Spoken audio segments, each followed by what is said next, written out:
Habéis pasado calor porque esta película lo que hace es pasar calor constantemente y hace calor fuera, o sea que no nos podemos escapar. Así que muchísimas gracias por poder haber venido a ver la película de mi padre. Yo, antes de nada, te quería presentar a ti también y no dejarte tan solo a la sombra de tu padre y comentar que Alejandro también es actor, productor y ha dirigido y guionizado su propia película, Urbu, de 2020, si no me equivoco. Sí. Y además ha aparecido como actor en algunos de los episodios posteriores que se hicieron para Historias para no dormir. Uno de ellos dirigido por Paco Plaza, que estuvo aquí ayer también. Entonces, ahora respecto a quién puede matar a un niño, para introducir un poco la película antes de comenzar, es una película estrenada en 1976 y fue tan solo la segunda película y la última de José Ibáñez Serrador, dirigida y estrenada 7 años después de La Residencia de 1969, que fue la primera que llegó a hacer. Se ha comentado mucho de esta película cuando se han hecho coloquios, estudios, demás, cómo es una película de terror que se sitúa a plena luz del sol y además en escenarios exteriores. Quiero comentar aquí que son de la dirección de fotografía de Alcaine, a quien hoy en día conocemos por haber sido el director de fotografía de Pedro Almodóvar, sigue trabajando con él. Y además, cómo los niños son los enemigos, digamos, los villanos de esta historia, como un colectivo, además no como un único individuo. Y era algo que no era común en el terror español en estos momentos, además del embarazo en sí como un terror propio. Entonces, estas decisiones, ¿tú qué consideras acerca de esto? De anécdotas que te ha comentado tu padre, algo del estilo. Bueno, yo os puedo dar el punto de vista mío como director o productor o público y fanático del terror, porque yo nací en el 80, esta película se rodó en el 75. Sí que mi padre hizo solo 2 películas, en La Residencia y Quién puede matar a un niño, y 2 películas totalmente diferentes, ¿no? Aquí él se arriesgó con un terror diurno, donde el terror siempre es claustrofóbico y oscuro, y esto es totalmente diurno y con paisajes de exteriores toda la película. A lo que me dices que los niños son los enemigos. Sí, en la película son los que matan a los adultos, pero realmente lo que mi padre estaba diciendo es que el enemigo es el adulto, ¿no? Esto es una denuncia social que al día de hoy todavía puede existir y existe. Es que el ser humano es egoísta y estamos destruyendo el futuro de los niños. Supuestamente es por eso que los niños se rebelan y quieren matar al adulto para comenzar un nuevo mundo, ¿no? Es como lo veo yo, y después de haberme leído el guión 400 veces, es como es, ¿no? Sí, desde luego. Y, por ejemplo, respecto a este mismo tema, siguiendo por aquí, aunque en principio lo quería llevar más tarde, creo que a día de hoy es una película muy adecuada en cuanto a esto mismo acerca del turismo y de cómo el villano no es solo el adulto sobre el niño con una relación de poder muy obvia, sino el turista que visita la isla y en esos paisajes de casitas blancas, todo soleado, el pequeño terror que acecha al que se le da la vuelta de alguna forma respecto a lo que es aparentemente inocente, que puede ser por ambos lados. Bueno, el terror, como mi padre siempre lo ha descrito, es lo cotidiano, es romper lo cotidiano, sacarlo fuera de lo normal. Esto es un matrimonio que encima tienen problemas de lenguaje, lo cual les aísla mucho más de lo que está pasando. Y luego es la inocencia de los niños. La pregunta que se hace en la película es quién puede matar a un niño que al final, por desesperación, por salvar a su mujer, lo comete, ¿no? Matando a ese niño a través de la ventana. Pero si nos vamos al pasado, como en Los niños del maíz o todas las películas donde niños matan a adultos, son niños hijos de puta. Estos tienen cara de inocentes y todo lo que hacen lo hacen jugando, lo hacen pasándoselo bien. Es como que esa inocencia vuelve a ellos cuando nosotros se la estamos robando y no ven maldad en lo que hacen. ¿Sabes? No hay maldad en esas miradas. Y yo creo que ahí es donde está el miedo, que son niños que realmente no te apetece darles una bofetada. Son niños que te miran como en este final, ¿no? Que el policía se acojonó cuando se empezaron a reír, porque son niños que son buenos niños. En cambio, normalmente en todas las películas de niños malos son niños hijos de puta que les dabas una patada en la cabeza al primer minuto. Y ahí es donde manejas bien ese terror. Ya no solo el diurno, sino el que... ¿Por qué no los matan? No, es porque es que no puedes. Muchas gracias. También en un principio queríamos comentar, seguir con el tema de que es la segunda y última película, pero destacar que la carrera de Chicho Ibáñez Serrador en España ha tenido bastante lujo, influencia en mí, no precisamente igual, pero sí mis padres, mis abuelos, etcétera, y supongo que la mayor parte de la gente que está en esta sala. Es muy conocido su trabajo en televisión, pero también queríamos mencionar su trabajo en radio, que de hecho es una faceta menos conocida y donde realmente proviene quién puede matar a un niño, según lo estabas comentando antes. Sí, si vais a Wikipedia, esta película supuestamente está basada en una novela de Plans, pero no es así. Mi padre hacía un programa radiofónico de terror donde junto con Plans y con otros guionistas, y mi padre era el que hablaba, el que contaba los cuentos, eran cuentos de terror. Entonces esto está basado de un cuento de Plans. Después de empezar a escribir el guión y estrenar la película, la novela de Plans se publicó un mes después. Entonces es muy complicado que la película esté basada sobre la novela y que luego si le lees la novela hay personajes, hay mucha diferencia. Lo único que les mantiene en común que son niños que matan adultos. Y aquí también comentar acerca de los derechos de la novela comprados para hacer una especie de remake, Juego de Niños de 2012 de Makinov. También... Sí, eso, Makinov es un director ruso que hacía las entrevistas con un saco de paja en la cabeza para que no se supiese quién es, y se compraron los derechos de la novela, pero lo que hicieron fue un plagio del guión. O sea, se hizo en México con dos actores americanos que se iban a una isla mexicana y tuvo mucha crítica en Sitges porque fue un plagio plano a plano y punto y coma del guión, lo cual está mal porque si compras los derechos de la novela, haz la novela, no hagas la película y encima que ya tienes la película hecha. Entonces la crítica no fue que fuese mala, porque yo la he visto, digo, es que es igual, solo que hecha en 2012 con unos americanos en México. Entonces sí que tuvo esa crítica y fue muy mal vista, pero por eso, no porque fuese mala, sino porque has hecho una copia idéntica a la original. Entonces, cambiando un poquito de tema, pero siguiendo como con algunos problemas relacionados con demás, como curiosidad realmente, nos dijiste también que el hecho de que se pidió una especie de versión doblada para que el público español en el momento pudiera verla mejor. Sí, vosotros la habéis visto en original, que es como hay que verla, pero cuando se estrenó en España tuvo mucha crítica porque era una película inglesa, una película española en inglés. Y claro, en 1976, hasta que los españoles pongan a leerse ahí el texto, entonces nadie quería leer, ni menos escuchar una película en inglés, la tuvieron que doblar por obligación, pero ahí perdía toda la escena, toda la esencia de la película. Habéis visto que hay secuencias no donde hay una mala comunicación entre los personajes por falta del idioma. Entonces, si la doblas es como una conversación de besugos.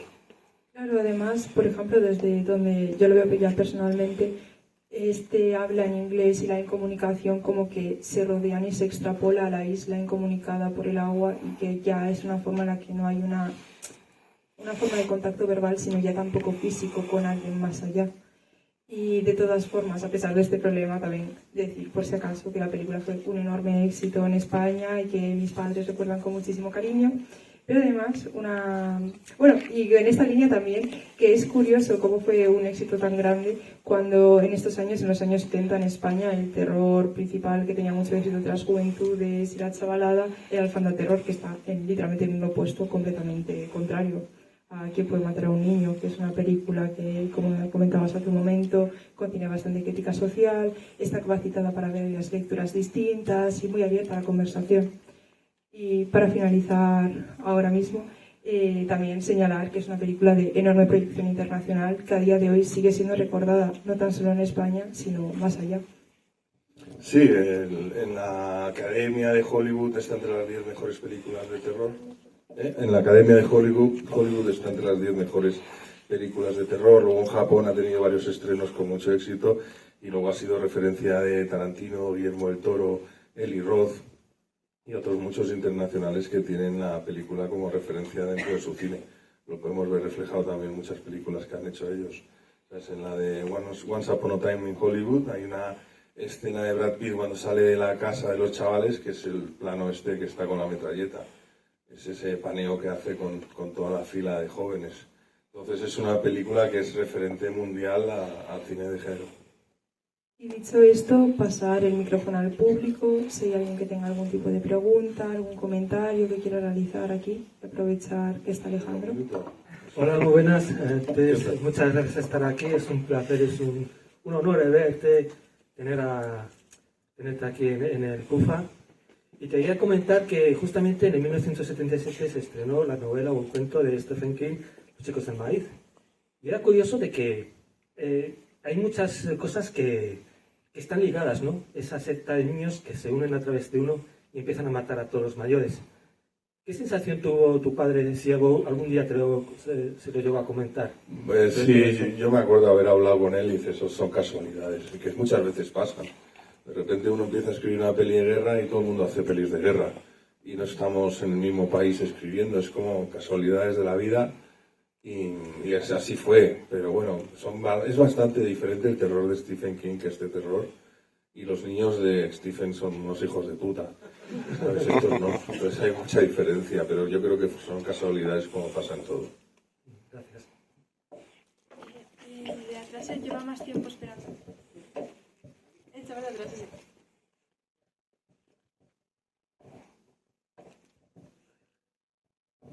Hola, primero decirte que espero que los que hicieron Weapons os paguen derechos de autor, porque aquí nos ha recordado un montón esta película a Weapons. Y la segunda es, ¿cómo no hizo más películas tu padre cuando es un crack? O sea, estoy seguro de que se lo hubieran llevado a Estados Unidos, se hace un par más y se convierte en el jefe del género en los 80. Porque el 1, 2, 3 le hizo rico. ¿Y para qué dejar de hacer algo que funciona y meterte en el lío que es hacer una película? O hacer otra más, ¿no? Él no las produjo, él no produjo las 2 películas que hizo y luego vino el 1, 2, 3, que era el cerrito de oro, ¿no? Entonces, ¿para qué arriesgarse a hacer algo que es el riesgo de hacer cine, sobre todo en esa época, y poner a un lado el 1, 2, 3 ni de coña? Yo tampoco lo haría. Entonces, pues sí, la tele secuestró de alguna manera al que podría haber sido el mejor director de cine de España. Mi padre era director, era un contador de historias, no era un entretenedor, que sí, lo hizo muy bien y se ve en toda su carrera televisiva. Pero él nace del teatro, él nace de leer, de ser un niño enfermo y estar leyendo novelas de terror toda su infancia, luego empezar a escribir obras de teatro con 18 años. Y empezó el terror en Buenos Aires con El mañana no puede ser verdad, que se transformó en Historias para no dormir. Y luego le dijeron, bueno, como tú eres capacitado de hacer muchas cosas, haz un concurso. Y ahí saltó, ¿no? Ahí se creó el 1, 2, 3 y dijo, esto me da mucho dinero, ¿para qué dejarlo? Y ahí, o sea, que yo ya tenía, yo creo que no era proyecto con el 1, 2, 3, pero sí, supongo que ya estaba con mi madre. O sea, que dice, esto nos va a hacer caja y podemos tener familia, ¿no?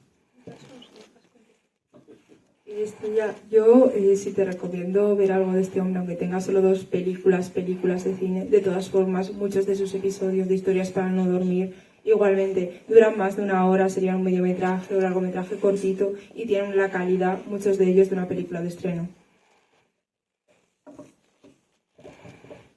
Mi duda es respecto a lo que has contado de, vale, es entendible que era la gallina de los huevos de oro el 1, 2, 3. Pero es verdad que es un contador de historias nato. No dejó ningún tipo de texto que se pueda, no sé, algo esbozar en base a algo que siguió escribiendo, porque estoy segura de que seguiría escribiendo. Sí, tengo bastantes guiones escritos por él. Tengo la que hubiese sido su 3ª película.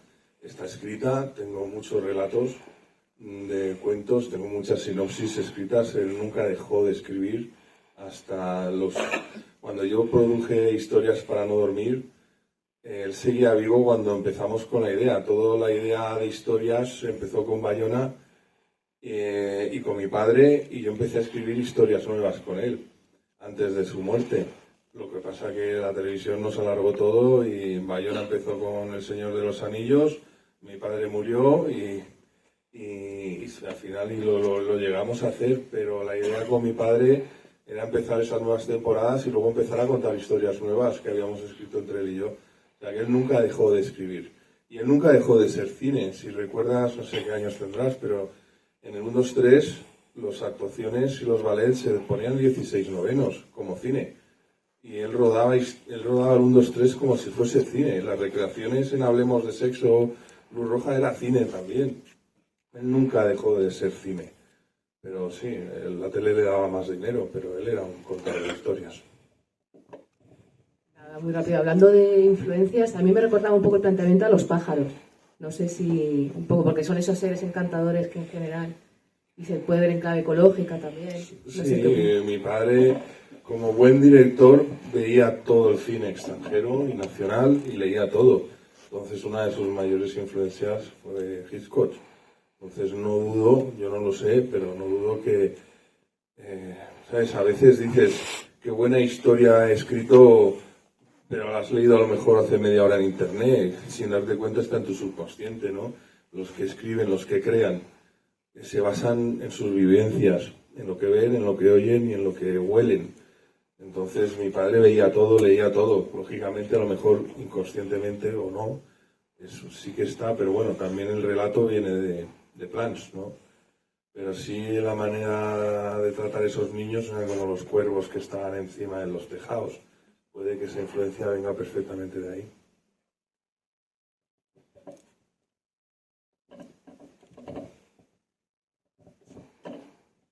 Bueno, primero, muchas gracias por estar acá, creo que es muy enriquecedora. Acerca el micro, querías hacer Ahí va. cerca. Sí. Ahí va. Muy enriquecedora esta experiencia de tenerte acá, hablando después de ver la película. Y bueno, me da mucha curiosidad, vos dijiste que naciste en el 80, la película es del 76. Me da mucha curiosidad cómo fue por ahí tu primer acercamiento. En una de esas fue vos siendo chico, incluso siendo un niño, al igual que los protagonistas de esta película. Por ahí fue después, pero me da mucha curiosidad cómo fue tu primer acercamiento a la película, siendo tu padre el realizador. Acercamiento la primera vez que la vi. Sí. Yo no me acuerdo del primer día que la vi, es que la he visto 400 veces, pero veíamos terror todos los fines de semana. Después del 1, 2, 3, pues peli de terror. Y yo creo que, yo creo que la primera vez que la vi, creo que no la vi con él, porque él era muy autocrítico y no le gustaba ver lo que hacía. ¿Sabes? Porque lo hubiese mandado a la mierda, te digo ya.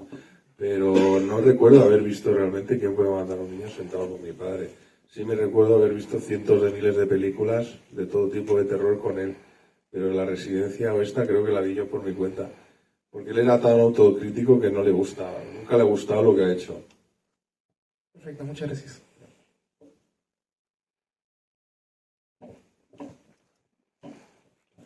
Pues tenemos que ir cortando ya. Muchísimas gracias por las preguntas.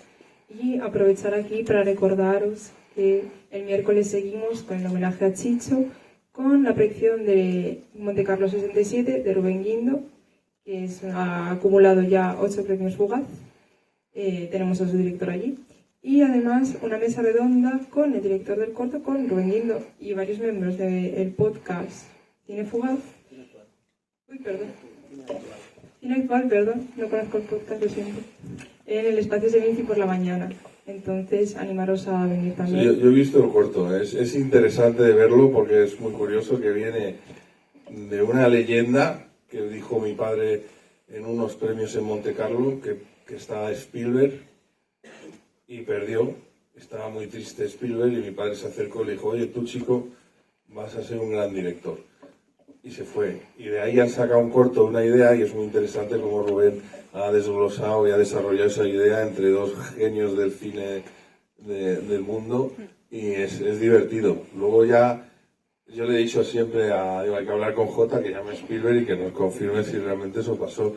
Pero creo que pasó, ¿no? Porque luego, no sé, no creo que se lo invente. Aunque se inventa muchas cosas, que es un gran contador de historias. Pero esto es muy curioso y el corto es muy interesante de ver y es un maravilloso corto. Así que veniros a verlo. Pues ya está. Muchísimas gracias a todo el público y a Alejandro por venir y compartir este ratito. Así Gracias que a vosotros.